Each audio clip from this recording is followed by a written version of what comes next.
This afternoon, I am speaking with John W. Adkins, who is Director of Libraries for San Diego Law Library, which, as a public library, has 4 locations around and about the county, including the one where we are today, which is in the middle of downtown San Diego. That's right. Across the street from the jail, I think.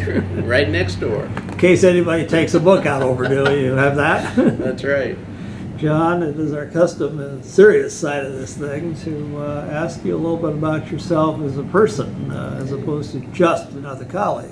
Could you tell us a little bit about your life, perhaps today and even when you were younger? Okay.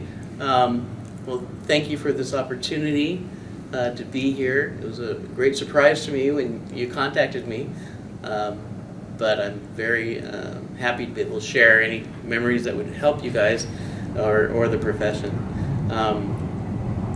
I think I was a born librarian because I put due date slips in my own private collection when I was 5 years old. And it came with the genes. It really did. I was like causing my brothers and my mother and everybody to get their books back. So that was kind of my first memory of libraries. And then I worked in libraries throughout high school and college. And then my first job after graduating from Berkeley was working for Bob Baring as his assistant at Bolt Hall. So I'm kind of getting to my career now. I want to still It's talk all about right, too. Is it okay? Okay, Oh, good. sure. Because it is who I am. Yeah. I am that. And I guess the things that really impacted me throughout my life the most were the AIDS epidemic in the 80s and 90s, because I was there when it first started. And Very scary time. it was very scary, and I had just come out, and all my friends started to die. And it was just really a horrible, horrible situation.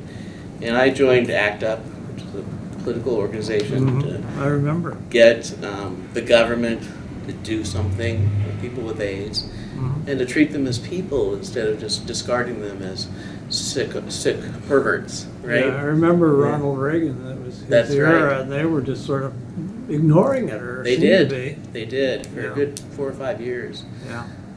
So that really impacted my life in a very profound way. At the age of, I just came into like being an adult, 21. And so that was a big deal. Another one was the murder of my best friend. And that caused me to really reflect a lot on the justice system and the rights of victims, and and also caused me great melancholy. Would that be characterized today as a hate crime, or was it No, more of she a was- normal kind of murder? Yeah, right. She was on her way to my house for a National Gay and Lesbian Task Force fundraiser, but she was not a lesbian. Oh, She was straight. straight. She was just my best friend who wanted to come and support me, but she was kidnapped off the street and she was murdered, and body found a couple days later. Oh, that's so tragic. Yeah, it was actually a case that changed the law in California Uh-huh. about criminals who were released on their own recognizance, and it was called the OR program. And if you had been picked up for a violent felony crime, they'd still let you go because you had a house, or you had a parent or a brother or whatever. Ties You had to ties to community, communities. right? Yeah. But they didn't factor in the fact that you're a violent predator. And so because and possibly facing a death sentence. there you at go. the time. And Right, that's yeah. what happened. So you might want to bolt. he had done the same thing to a woman the week before. Oh. And that's why he was in prison. And they let him go. Oh. And then he killed my friend. So anyway, so I, lobbied that, and the law changed, and so I'm pretty proud of that. So those things, both of them, impacted my decision to want to be a lawyer. So I had these two things going for me: the love of libraries and wanting to help people with access to justice. You know, how many 5-year-olds have checkout systems in their stuff? Exactly. And then it all came together for me when I came to work for Bob. Mhm. And I saw Bob love his job. He loved what he did. That was when he was full-time the head of the director, law that's right. library at the University of California at Berkeley. That's right. So he was just probably a couple years into that job. He was Yeah. like 33 years old, 34, like the youngest director you'd ever seen before. That was his second directorship too. He Yeah. was at the University of Washington That's for a right. year or He two. just went quickly For- up the ranks. Yeah. So he was young and he was exciting and he was energized and he loved what he did. And so I fell in love with his brain. I wanted to be him. Mm-hmm. And so I went to library school.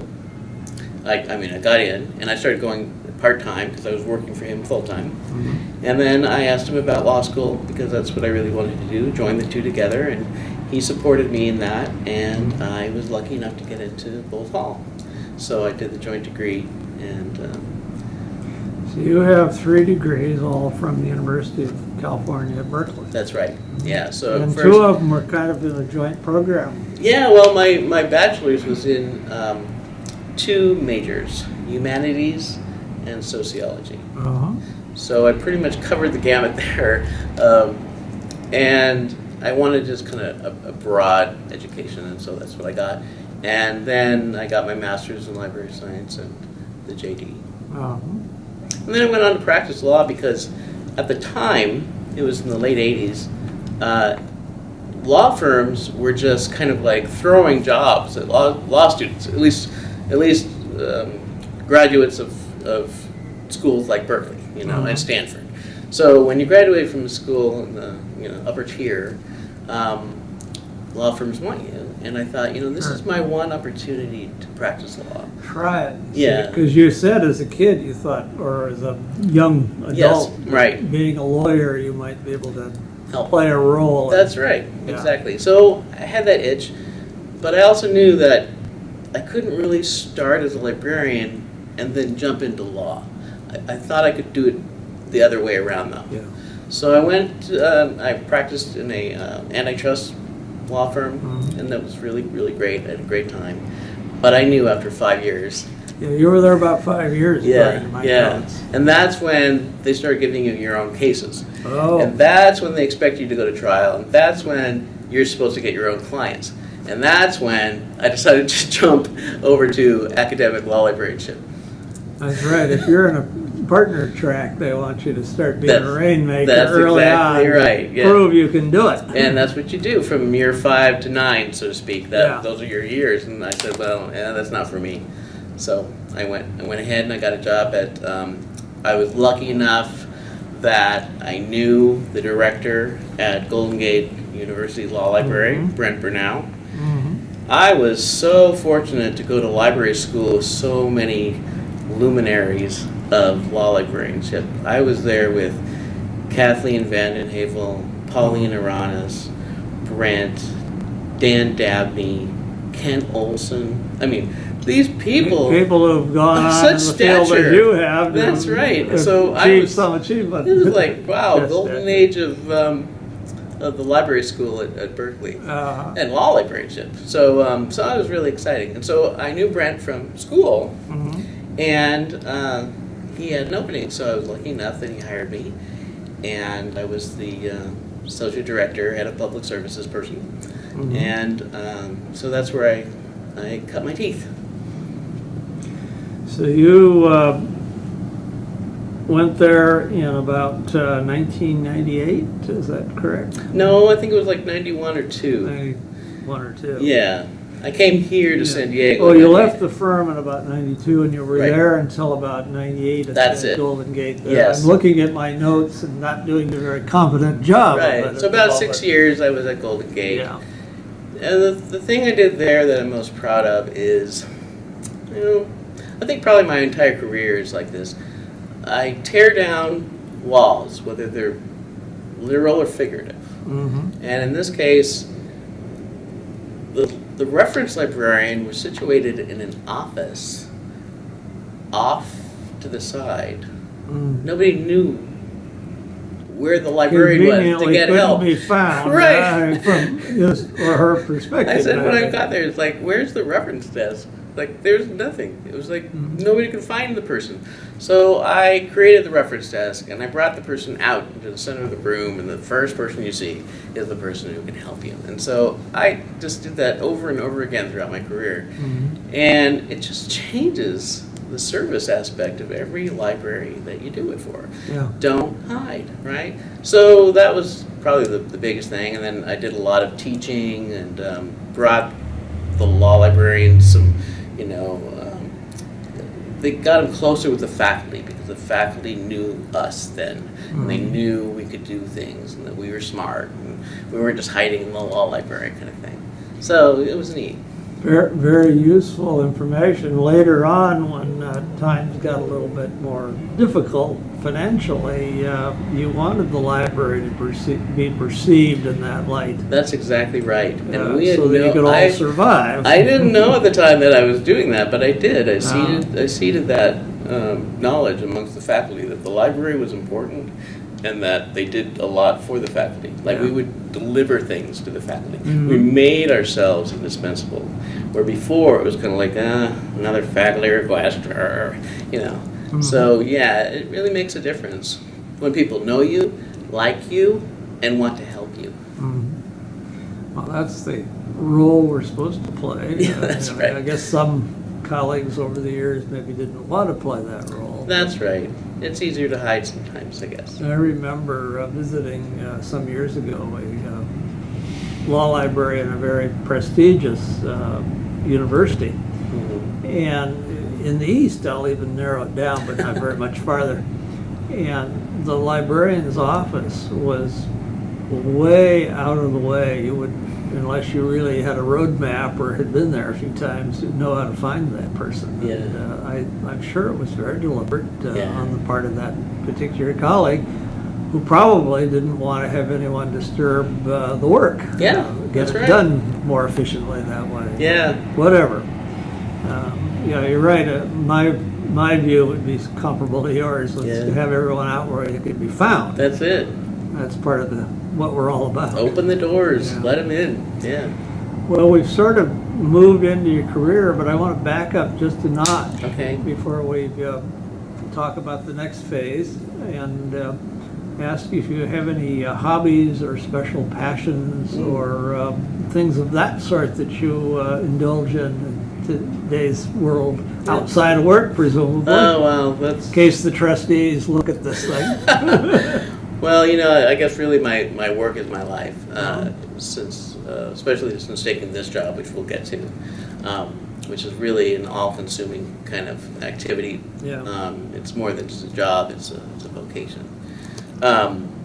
So, I love writing, I love poetry, I love gardening, just things that you can do for relaxation around the house that don't require a lot of time, effort, and money, but you have to do them anyway, right? So yeah, Somebody's got to keep the lawn mowed. That's right. Yeah, and you get some satisfaction out of that. It's just there's not a whole lot that I can do outside of what I do now. Someday I want to move to Portugal and write the next great novel, but that's not for a while. Portugal, huh? Yeah, I love Portugal. Yeah. I would think the other side of that part of the continent would be warmer down by the Mediterranean. But, well, it's pretty far south.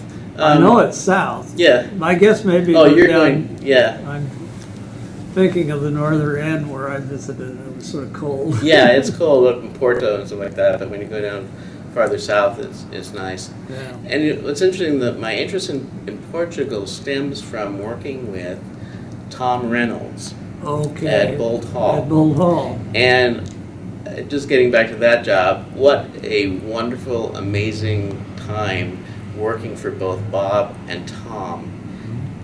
At that period, Tom brought the Index to Foreign Legal Periodicals into Bold Hall. Yes. And I knew, and I corresponded with Willie Steiner and famous people who are just, great luminaries of this profession. And I had no idea. I was 22 years old and just kind of like, oh, they're nice people. But yeah, so Tom traveled, and he had the big fund from the Robbins collection, the Robbins endowment there, and he'd go in Europe and he'd do these book buying tours, right, every year. And he always came back and said, Portugal is the best place to go. So I had to go try it, and I did, and I loved it. So that's my story.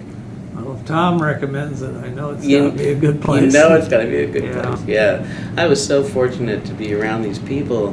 I mean, Bob was elected president of AALL when I worked for him. Yes. And so I was his secretary, admin assistant, and I was writing letters to all these directors and important people throughout the nation.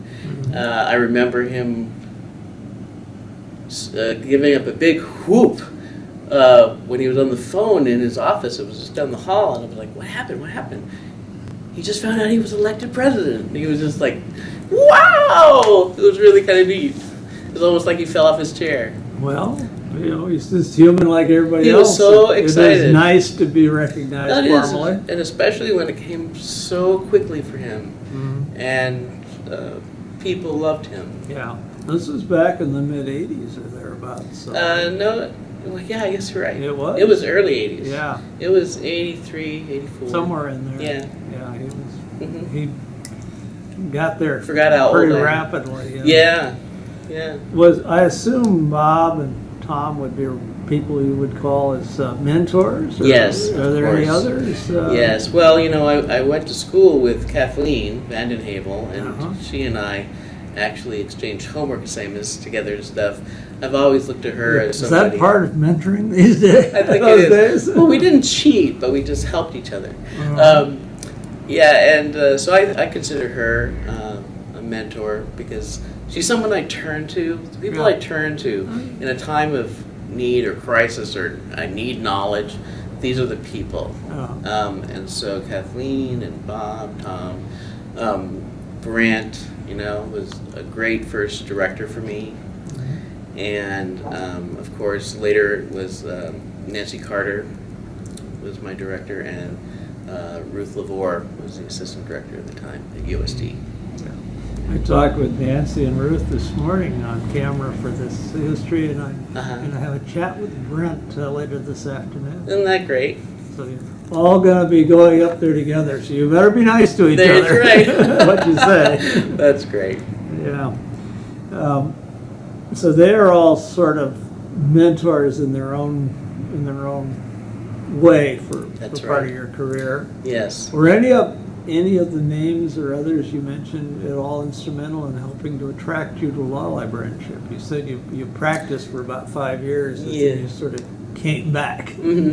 Well, I guess I just never lost that desire to be a law librarian. I always knew that really being a lawyer was the off the beaten track job. That was kind of my lark. That was because I was being handed all this money to go to work as a lawyer. That's why. And I knew that I was going to be coming back to law librarianship. So probably Bob was, the main person who inspired me to be a law librarian, just because I worked so closely with him at such a critical time in his career. And it just kind of rubbed off on me that, that it was magic, and I wanted to be part of that. Well, it's interesting. So you were up in the Bay Area for quite a few years. Yes. The last of which were as director at Golden Gate. Right. And then in, I'm looking again at my notes, 1998, you decided to move south down here to San Diego, God's country if there ever was any. And you were at the University of San Diego for about another 12 years. That's right. Can you talk a little bit about that phase before you came here to the law library? Right. So I'm from San Diego. Okay. I was born here and raised here, and I only went away to go to college when I went to Berkeley. But then I ended up, working up there, so I spent a good 20 years in Berkeley and San Francisco. And at that time, 1998, I started feeling like I was missing my family. And so my parents were aging. I didn't know. I didn't think it was. I thought they were getting aged then, but now they're really old. Now they're in their 90s. But at the time, I thought, wow, gee, I'm missing out on so much. My brothers were having kids. I wasn't knowing my nieces and nephews, and I thought, I think I should try to be closer. So I applied for the job at USD, and I was hired, and my boss was Franklin Weston. And he also is another mentor, I would say, because of his style on the reference desk. He taught me some things. You can always learn, you can always learn. And even though I'd been, I thought, I did reference at Bolt on the weekends, and I was, during my studies there when I was a student, they let me do reference. They thought, oh, you know the library, you can answer questions. So I went from there to Golden Gate, and I had my own style there. But then when I went to USD, I actually got kind of more of a refinement, I think, and that was through Frank. So I was actually just a reference librarian, and he was the head of reference. And after 2 years, he decided to step down and do phased retirement.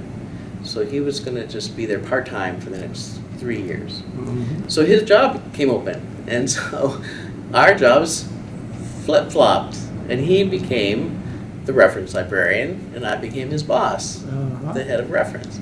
It's a little hard to be boss when somebody is phasing out officially and can tell you where you can go and what you can do. Well, the great thing was he knew it all, and he was just, you don't have to supervise somebody like that, right? Absolutely. They know what they're doing, and that was the beauty of it. So I just put him on the reference desk, and we could do other things, like programmatic things, So the thing about USD was another example of coming to a law library where you couldn't find the reference librarian. They were in an office, a raised office with a jack-in-a-box window opening. Oh. And they sat back there, and nobody knew who they were. People just walked past them. Why would you even talk to somebody who's in that capacity? It was strange, right? Well, maybe you'd stop if you wanted a cup of coffee. Maybe so. That was the place. That was it, and that was the joke. Yeah. It was like being in a fast food place, and it just. I think the idea was a good one, that they were elevated. You could see them from afar, but you have to be out with the people. You have to interact, and so these people were cut off.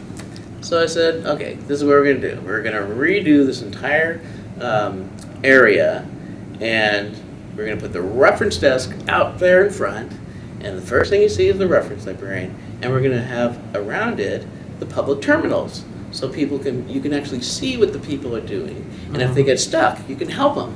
And before, the public terminals were not visible to the reference librarians. It was like a wall. It was just not a good thing. Reference librarians are not visible to people in trouble at the public terminal. That's right. So nothing was working. So I was very proud. So you basically brought your experience from California or San Francisco down from putting the reference out where you could find it. Exactly.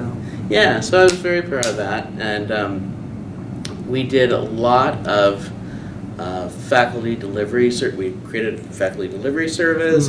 Probably, things that aren't so amazing, quote unquote, for the times, but they hadn't been done there before, So it's right. We take a lot of this for granted. Exactly. But it is only in fairly recent years that it's become so prevalent. Right.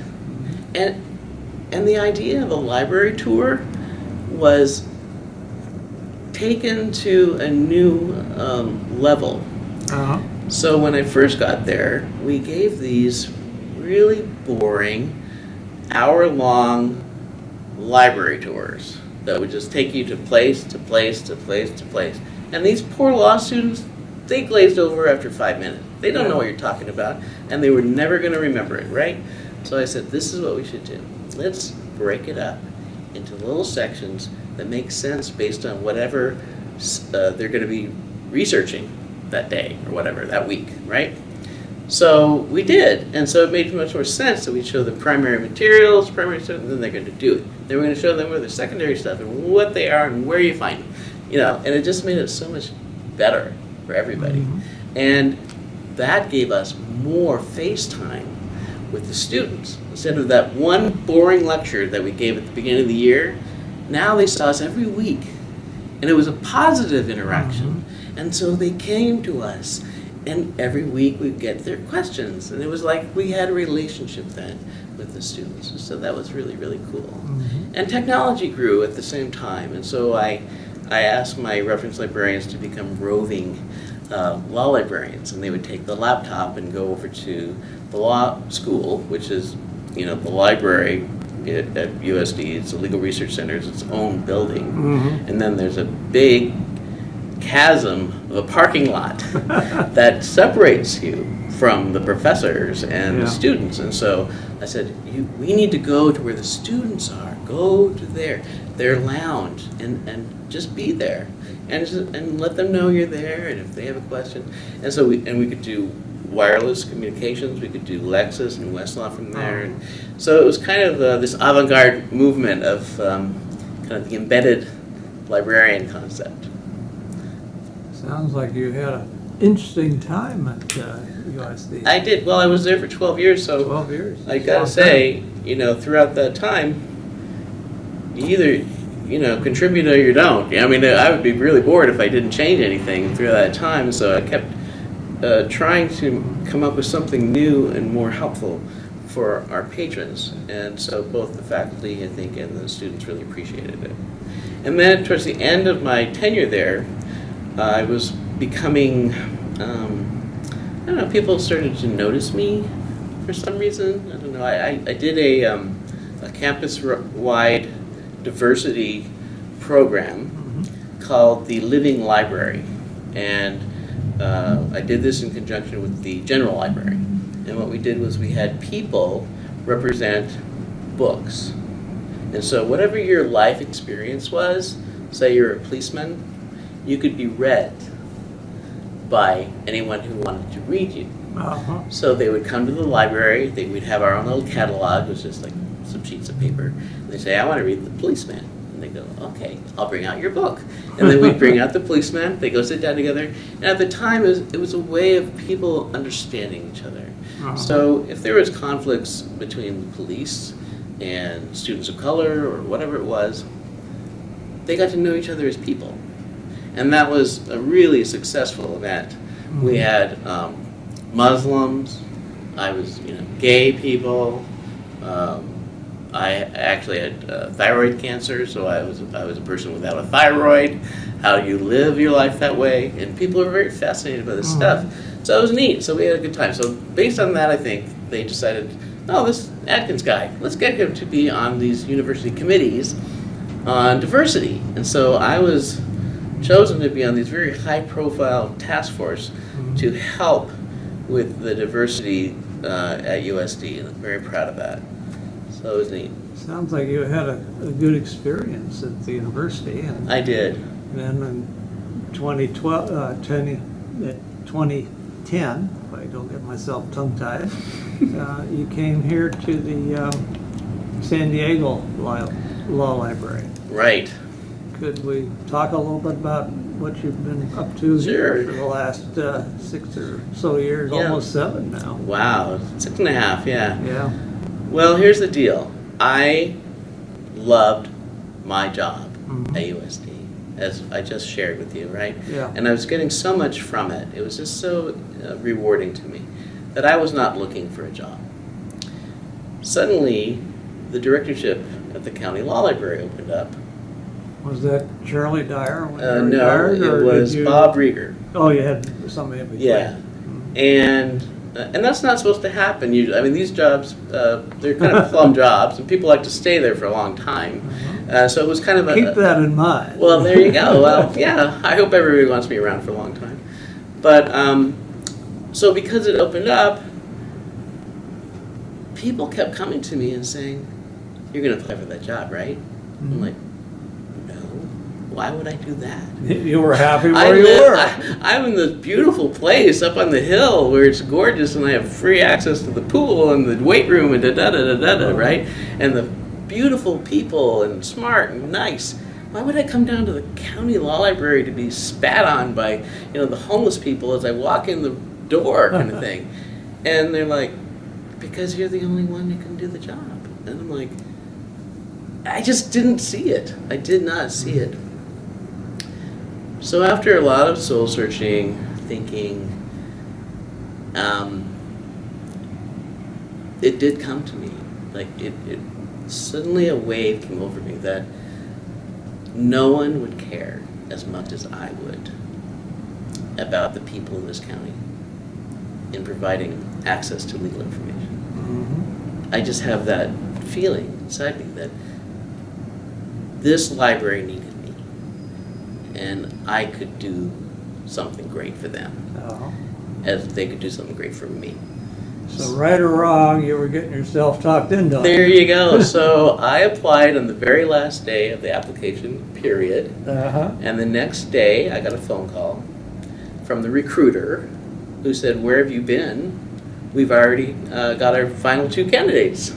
And I said, "Well, you'd be really silly not to talk to me because I'm the person for the job." and because that's the conviction I had. It was just so strong. Wonder you didn't turn him off completely. Well, here's the deal, because I knew I had a great job up there. I didn't need them. You need me. That was my opinion at the time. You stick to what you had That's and be right. just as happy. So if you want change, I'm your guy. If you want things to go ahead, I'm your guy.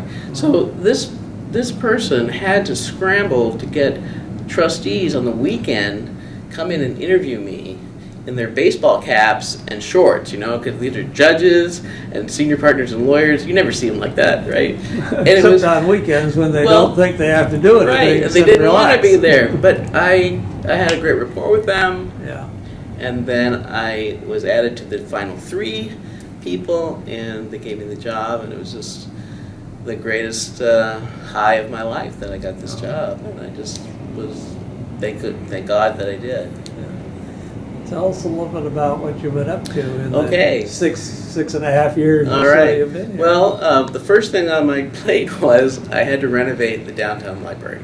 And that was the number one thing they wanted to do, because it was a project that was stalled for many, many years. And it just wasn't happening. And yet, they had a donor, multi-million dollars of donations to do it. Well, that's the usual part that's missing. Right. But you had so that. What was the problem? Yeah. And the problem was the library couldn't see eye to eye with the county about how to do the project. Oh. And so I okay, well, I get along with people. I can figure this out, right? So the deal was there were a lot of delayed maintenance projects here, and the county takes care of the building, and so it is their responsibility, but they kept putting off certain things like getting a new air conditioner, etc. Because they were going to renovate at some there you point? go. Yeah. But the renovation money was coming all from the library, and the trustees felt that the county was taking advantage of us by buying the things that the county should have bought 5-10 years ago and putting on our tab for the renovation. So there was a lot of hard feelings. And I just had to come in and tell the trustees, do you want this to happen or not? The county's not going to change. So you got to just eat it.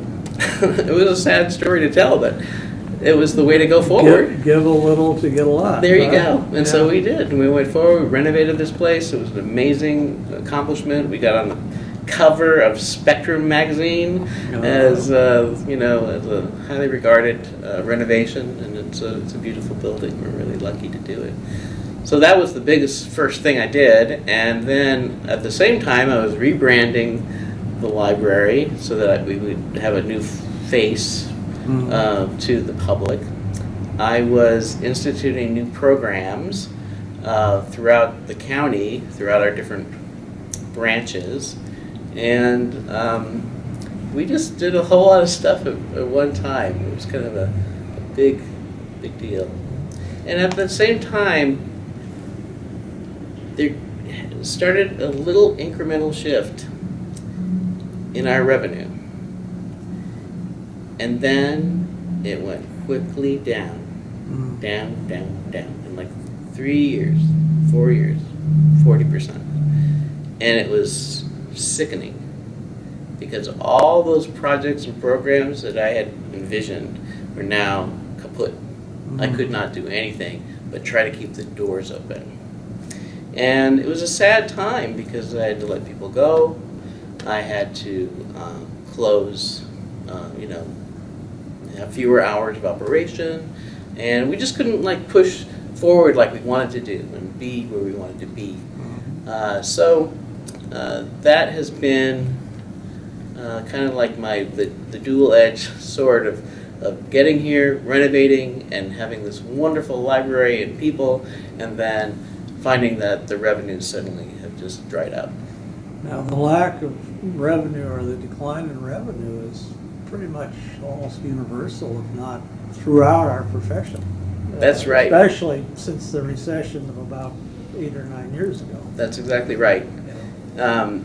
This has been more cyclical in nature because we get our revenue from the filing fees. And so I can look back in history and see where the filing fees went up and down, and this library had to suffer through it. Yeah. But this is different. This is like a permanent change because of what you just said, the economic downturn in 2008 caused the state government to gut the court system's budget.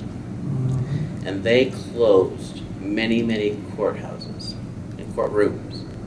And they consolidated all of their work downtown, which meant that our branches, which are in courthouses, were ghost towns.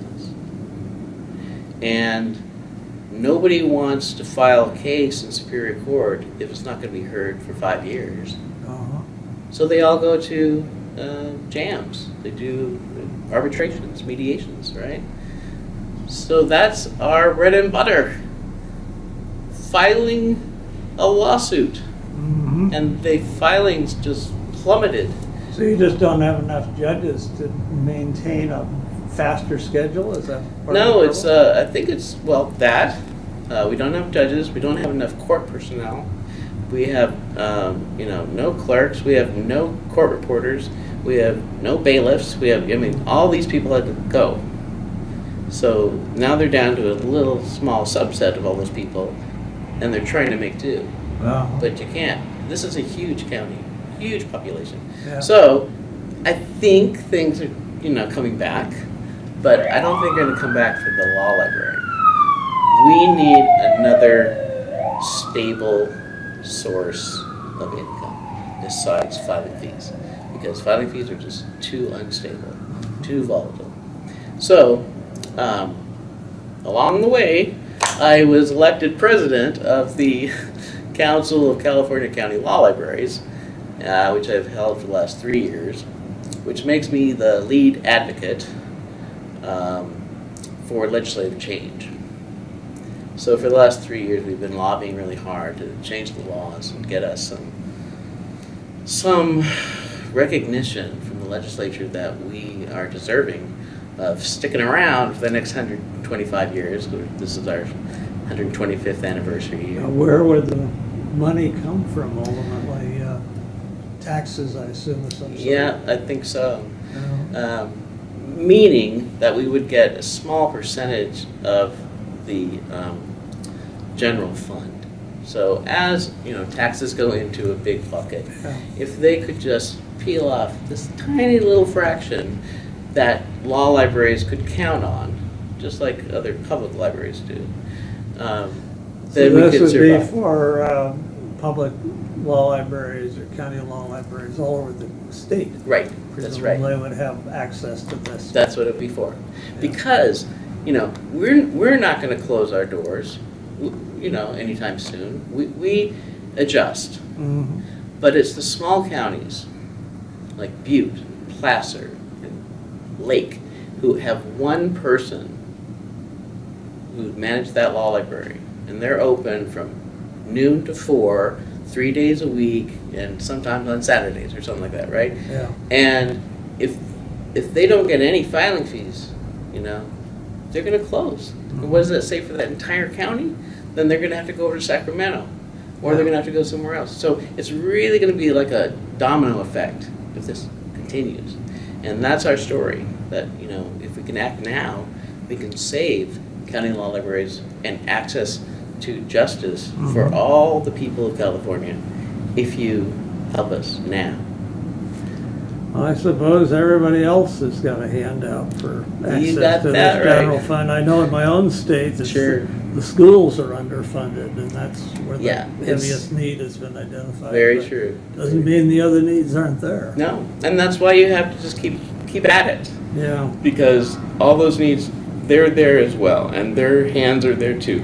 But if we keep telling our story and giving them facts and hard statistics about what's happening, I think we eventually will get a change.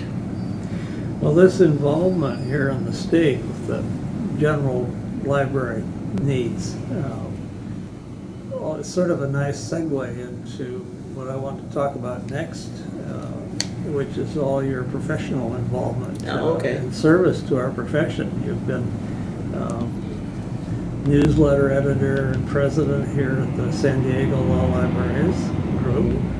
You've been on the National Executive Board of ALL. Yes. And you've done a few other things. Yeah. Would you like to talk a little bit about some of that work? And perhaps also Sure. what motivates you to accept these opportunities as they come along? Well, a sucker's born every minute. I mean, I do enjoy it. I think what happens with me is I understand that if someone's calling me up and asking, they need help. So when they come to me and they ask me to run, I know that they need somebody to run. It's not just like, it's a tough job getting people to run. So when it comes around to me, Or at least the right people. well, there you go. And it's a smaller group, right? Yeah. So when it comes around to me, my philosophy is to say yes. Not that you're going to get the job. You're just saying yes to running. You're saying yes to keeping the system going. You're saying yes because you're willing to help the profession. And so I always counsel newer law librarians to say yes. Because you never know where that's going to take you. No is going to take you no place. But a yes is going to take you somewhere. So even if you don't win, people know your name now. So fortunately or unfortunately, I keep winning. Winning, I understand, is more pleasant than I think- losing, I think although it- I've done both Yeah. over the years. So, and it started here at Sandow, the local level, and Yeah. I really enjoyed it. And I put on programs as vice president, and I was president for 2 different terms over time, and it was such a new chapter in its infancy that it allowed us to do a lot of cool stuff to be creative and create these new programs and stuff. So we had a good time with that. And then I think what got the attention of the national folks was the renovation. And suddenly I was on the map because of the renovation. And I got onto the LMPC, the Programs Committee. And that's a high-profile committee. It's a high work committee. Which I too. didn't realize, yeah. Yeah. And a friend of mine was chairing it, Amy Hale, Janicki. And she came to me and said, would you be on this committee? And I said, okay. Silly me. But that was actually so cool. I Yeah. really love that because for 20 years I had volunteered to be on a AA committee, and I had never been chosen. And so I felt really alienated Mhm. from the national scene. I felt like they didn't care. They didn't want me. But my friend did, because she happened to be the chair, and so she knew I was good, and she wanted me there. Mhm. So because of that, they started to recognize who I was and what I could bring. And so that's when they reached out and asked me to run for the executive board. And I was totally flabbergasted. Yeah. Like, what? And What? successful in terms of being elected, too. Well, yeah, I was so, I'm very grateful because that's such a high honor. And it has been an extraordinary experience. You just don't know what goes on there unless you're part of it. Yeah. And when you're in the trenches working on these huge things, we've been working on branding, which is just now coming out to a really great fruition. But that was It was a little rough getting there. Yeah, but, well, we had the name thing, and we had, lots of stuff going on that we were, part of. And, and every time we change the strategic directions, we don't just do it willy-nilly. There was a lot of hard work and thought that went into that, days and days and days. So I'm really proud to have been part of that. Mhm. Well, it's been an interesting time to be on the executive board your time. And, Really has. I mean, if nothing else, controversial, Yeah. but it's a growth thing for all of us. And It is, and it opened up. It was kind of like an earthquake that cracked open the sidewalk and allowed people to have discourse. And it wasn't always the most pleasant discourse about who we are and who we are going to be in the future, but it happened. And I think that we're going to look back on this as a seminal time in the history of our profession. Because going forward and the next, long after we're here, I think we're going to be going in the direction that name proposal was going for. And that was be more inclusive. Reach out to more than just those who call themselves librarians. Reach out to everyone who's interested in what you're interested in, so you can grow your organization and keep it healthy and strong for another 100 years. Because if you don't, it's not. well, and if you don't move with the times, then the market, in effect, for an association, someone else will. That's it. That's Yeah. it. And so we were steeped in this stuff. We had been talked to by all these experts, and we were doing all this stuff, but not the membership. The membership wasn't, up to speed on all this Well, stuff. I mean, even with the way you tried to publicize stuff and inform, it still doesn't quite make No. the same connection. No, Yeah. it's not there yet. But we just hired a new person, a new job, which is director of media communications. I'm not quite sure, but anyway, it does that kind of work. Sort of outreach, PR Yes, type person. that's right, but- For members. For members, Yeah. right? And she's a librarian, so I think that's very crucial. That we're not just handpicking somebody from PR world. It's a librarian. Who who won't has- be able to identify with Yeah, librarians. see, that would be awful, right? I think we're learning, right?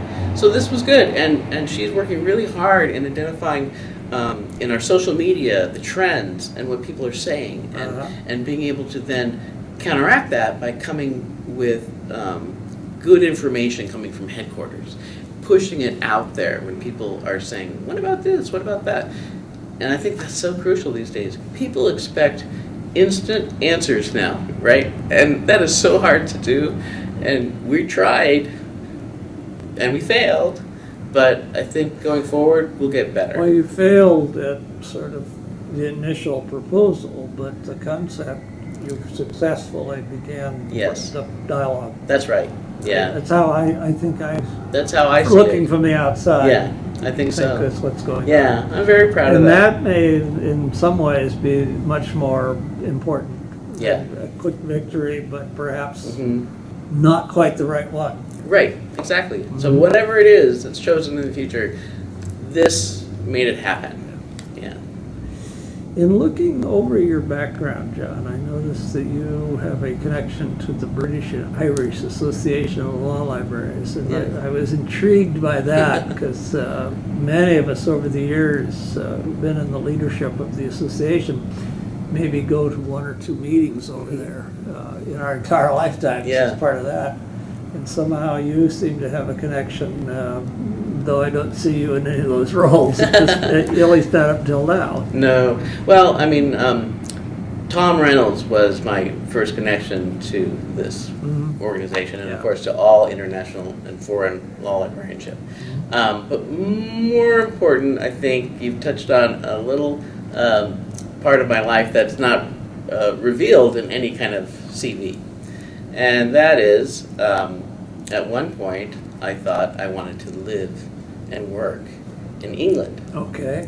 And so I needed contacts and friends and colleagues. So I reached out, and then you had to get a work visa, first of all, so I had to apply for that. And I got that. And then my husband, who would be going on as a spouse, got a job there. Oh. So he moved. And I'm here. So I'm like, okay. So you have a long distance relationship so now. I'm flying over, and I'm talking to Jules, and I'm talking to anybody who could help me out here to get me a job. And so for a year, I tried real hard to get a job, and it just wasn't going to work unless I moved. And I couldn't move without a job because I had rent, mortgage and all that stuff. So it just wasn't going to happen because the salary requirements I had were high. Yeah. And so the jobs that were open for those were very competitive with Brits who knew their stuff, kind of thing, Yeah. right? So they didn't really need an American to come over and tell them what to do. I don't know if there's a sense in the country these days, sort of anti someone coming from another place. You hear about so much of this in the politics in our country, but Yes. more particularly in the EU, and You're right. which Britain is still currently part of, Yeah. and the immigration into the area from places that are culturally different, and the problems, all that. So I don't know what kind of environment you'd face over there at this point. I think I got a good sense of it just from the interviews. It was very challenging. What are you all about? Why do you think you can do this job? I mean, it was very, very confrontational. So. Or why would you leave the States to come over here and Yeah, take exactly. this job? Yeah. Right, yeah. I hear you. Mhm. Yeah. Well, you do keep busy in strange and different ways. I noticed recently you did a piece for the AELL Spectrum called Ask the Director, Successful Leadership. That was rather fascinating reading some of that piece because it's a philosophy that I, of course, had always had an interest in too. And I think you were validating some of my own preconceived notions, hopefully, Yeah. rather than challenging them all. Right. But, Well, I enjoyed writing that piece. Actually, that piece gave me a lot of trouble because I had a couple of different mindsets about what I wanted to write about. It's a huge topic, leadership. and you don't have a huge amount of space. They gave you that much. Yeah. So, so I came up with a couple of different scenarios, but ended up with this one, and that was fundamentally, as a director, you're here to lead a group of people, Mhm. and you're not leading a group of books or a group of databases or a group of trustees. So your staff is your most important asset, and you need to bring them along with you throughout whatever is going on, whatever the process of that law library. Right now we're going through some tough times. So you need to be really communicative. But also, don't be a down-in-the-mouth person. That's not leadership, right? You've got to give them the impetus to wake up every morning and come to the library and go, I want to help people, because that's why we're here. And as long as I can do that, and if I can do that with, monetary things or time off, or just having fun at work, like we do a lot of fitness routines here, and we have a fitness hour. You can leave the library and go, exercise, stuff. Your like health that. insurer must like that. They do. They do. They may even fund it. We have a labyrinth on the 5th floor where we can do meditation exercises, Uh-huh. and so it's just we try to build that into part of being healthy and being part of being part of the law library. Oh, Yeah. well, that sounds like an interesting way to lead, and probably a very good one. And as you Well, say, thank you. motivate the staff to want to do what they're doing. And Right. they're most likely going to be a lot better at it with that kind of a mindset. Well, then of course you're just talking to me. So Yeah. if you talk to my staff, they're probably going to tell you that John. Oh, he piles on the work, and we're just working so hard. No, I'm just kidding. Well, I hope you give them enough work so Well, they don't feel insecure from lack of anything work, to do. They work so hard, bless their hearts. I really got to commend them that because we have, when I got here, we had 36 full-time equivalent employees, and now Wow. we have 16. You've had a bit of a reduction in Yeah. force. Right. So they're working hard. Yeah, I imagine the work you all do cumulatively hasn't dropped No. in any sense. It's increased. Yeah. The people need more help because now more than ever, people can't afford lawyers, No. and they have to do it themselves. So you get a lot of pro se types in here. That's like 75% of our Oh. business. Yeah, because lawyers, once with the advent of computers, lawyers just stay, they have their own office, or from home, they can get onto Westlaw. And they don't need a library full of Or I material. suppose a lot of lawyers, once they do something once or twice, they've sort of got the drill down. They got it down. Yeah. Yeah. Sort of follow their Sure. instincts from then on. With Totally. maybe an occasional Yeah. quick look at a database. to That's see right. that the instincts are still okay. If you're going to do immigration law, I mean, there can be certain things that are just very form-based and rote. And once you got that down, you're right. And Yeah. you know the people at the court, then you do it. So, yeah, so for us, it really is about serving the public. Well, maybe on that, John, I should mention that we're probably nearing the end of our conversation this afternoon. But it's customary to ask if there's anything we've not talked about that you would like to bring up. And not everybody has anything, so you don't have to feel this is a test. Okay. Well, the one thing that we didn't talk about that was so enormously life-changing and shattering for so many people was my decision to allow food and drink into the library. Oh. And I did this at USD first. The librarians at Fitz. All They they were- could think of was silverfish and everything else in the books, That's eating the exactly paper. right. And I'm like, okay, look, books are going away. Just to tell you this, okay? Books are going to go away, and we're going online, and technology is the way of the future. But more than that, we're here as a service for the people who use us, and those are the students. And the students need to be able to eat a sandwich when they're studying, or have some coffee, because you're forcing them to pack up all their stuff, walk outside, go across the street, get some coffee, and then come back. But guess what? You're going to be out of a lot of patrons. You want to be popular, right? So the administration really was on my side because they could see that. But the staff, we had to convince. And so They were traditionalists. That's They were right. convinced that all the paper in the books would be ruined. we're going to hell in a handbasket. So the director at the time, Nancy Carroll Carter, made me come up with a committee, and we had to do a report, and then we had to present the report to the staff, and then the upshot from that was we're going to give it a trial run, which I knew was basically going to be it, and it worked fine. It was great, and we were so happy. The people were so happy with us that of course you want to do that. So when I got here, it was worse than the prison. Okay, it was rules everywhere you go. if you even like looked at your cell phone, they screamed at you to get out of here, right? And I'm like, look, folks, cell phones are ubiquitous now. Mhm. Everybody's going to have one, and we can't keep throwing everybody out with a cell phone, right?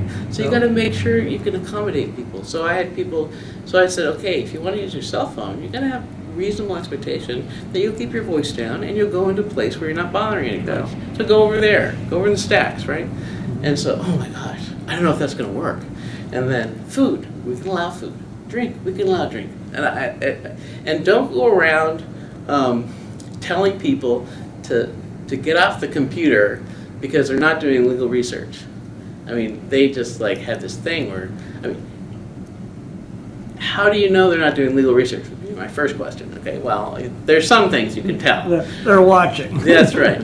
But if no one's waiting for that computer, and after a while, it just got to be too militant here. And I wanted to be the friendly, nice, welcoming public law library. Yeah. And there's probably good reason for that. If you're going to be going to the legislature, you don't want anyone else going there and saying, look, these people are so awful. That's exactly right. Yeah. You want to be beloved in your own community so that then when you reach out for help, they're going to want to help you. I remember when we first allowed coffee and beverages of that sort in the law library. In fact, we just allowed beverages. And one time somebody had a beer. And somebody else came to me and said, you allow drinking beer in the law library? And I looked at him and said, well, I don't prohibit it. What's that mean? There you go. Where's my beer? One time the students brought me some beer. They were having a keg party. Oh, yeah, right. Lounge, and it was sort of fun. Yeah, that's nice. Well, I was a younger director in those days. See, Now that's maybe the I thing. wouldn't go that way. Maybe I don't. The other thing that was interesting to me when I started to look back at my career was the arc of going from card catalog to online catalog to cloud-based technology, and I've experienced that from the beginning to now. And I didn't realize that until I started thinking about it. Yeah, I started with card catalogs way back when. And look at us now, and I've gone through several, migrations from different ILSs, and I've also, gone from card catalog to an online system, and people don't have to do that anymore. The librarians coming up now, they go right to the system that they know. Yeah. And we're They like probably know a lot more about it to start with than we ever did. Yeah. Because they grew up with this stuff. That's right. And Yeah. so for us, I think there's this really important segment of the law librarian population that knows this arc. And it's kind of like we went through the battle together, and we've all fought in the trenches, and we've all come out the other side because there was such a hue and cry when card catalog was no more, and then there still was more hue and cry when things went from electronic books came out or something like that. But look at us now. We're all fine. Change is always a little scary. Yeah. And I guess that's all part of it. And we all sort of push back. And Yeah. then we maybe think it through and become more reasonable. Right. Hopeful. So for me, I think I'm a change maker. I like to make change. I push for change, and so that's kind of how I've led my life and my career. Maybe with all that said, John W. Adkins, I want to thank you for participating today with me for the oral history. And in thanking you, I'm thanking you not just on my own behalf, since I've had the pleasure of coming here and talking to you, but on behalf of Michelle Wu, Frank Hodek, and Dick Spinelli, our colleagues with whom I have the honor and privilege to be putting together this oral history for the Hine Online Spinelli's Law Library reference shelf section. Thank you. You're very welcome. It's been a great pleasure.